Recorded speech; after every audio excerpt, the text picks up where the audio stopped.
450 €, 3500 pièces, sortie prévue le 1er septembre. Sur le papier, le tout nouveau set du ministère de la magie Lego Harry Potter a tout d'un rêve pour les collectionneurs.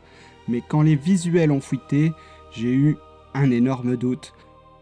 Alors plutôt que de spéculer dans mon coin, j'ai pris ma réserve de briques et j'ai tenté de reconstruire sommairement le set pour me rendre compte de la taille du Brawl IRL. Aujourd'hui, on va décortiquer ensemble les 3 niveaux de cette nouvelle construction et spoiler alerte, la pilule a vraiment du mal à passer. On commence par le sommet du set, au niveau de la rue. On y retrouve la fameuse cabine téléphonique rouge, évidemment l'entrée des visiteurs du ministère, et un bâtiment qui ressemble à une sortie de métro.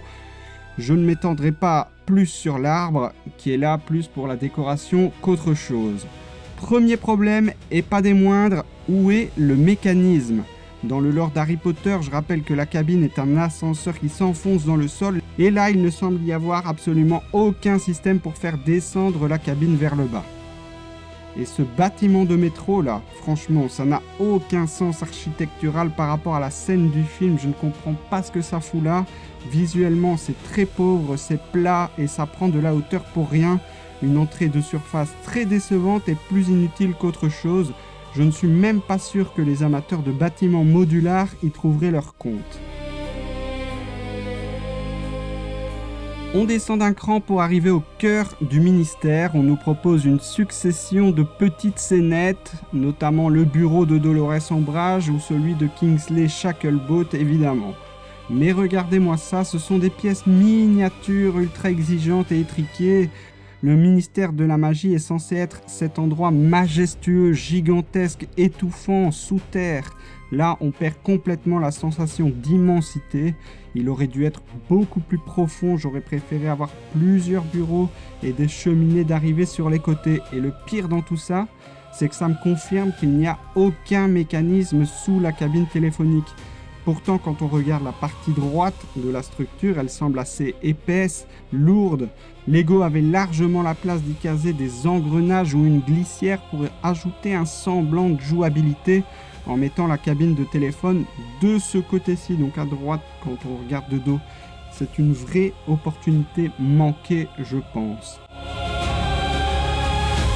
Et enfin, on arrive au sous-sol. Et c'est là que ma frustration est la plus grande. Personnellement, j'imaginais un soubassement en 3 parties bien distinctes, un peu comme ce qu'ils ont fait très intelligemment sur le soubassement de la récente grande salle.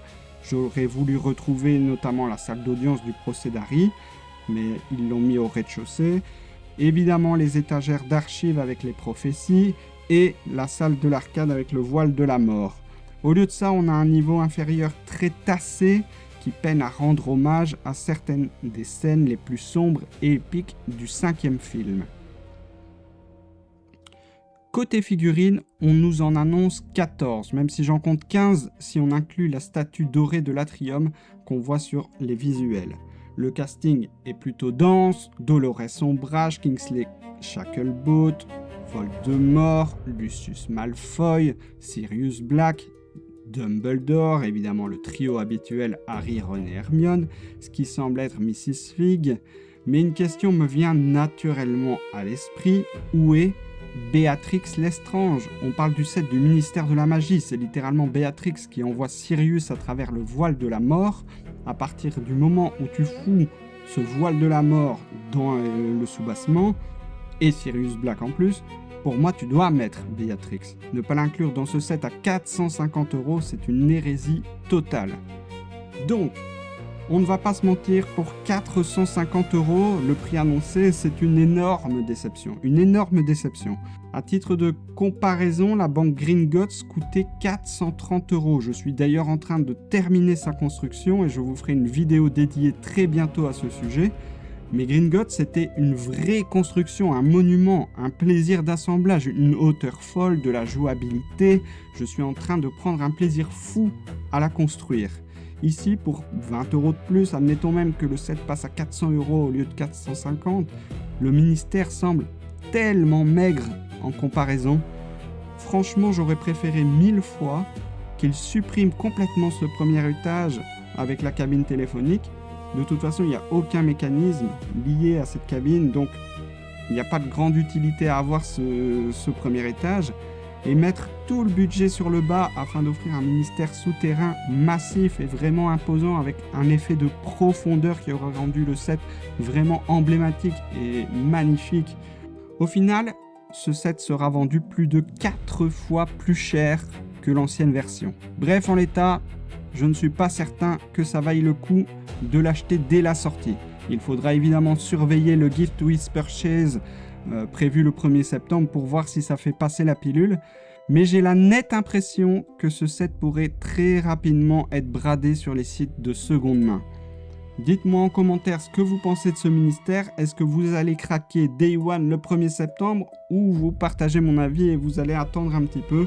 Si cette analyse et ce travail de reconstruction vous ont plu, n'hésitez pas à vous abonner à la chaîne et à laisser un petit pouce bleu. Ça aide énormément le référencement de Stupébrix et ça me permet de continuer à vous proposer ce genre de contenu.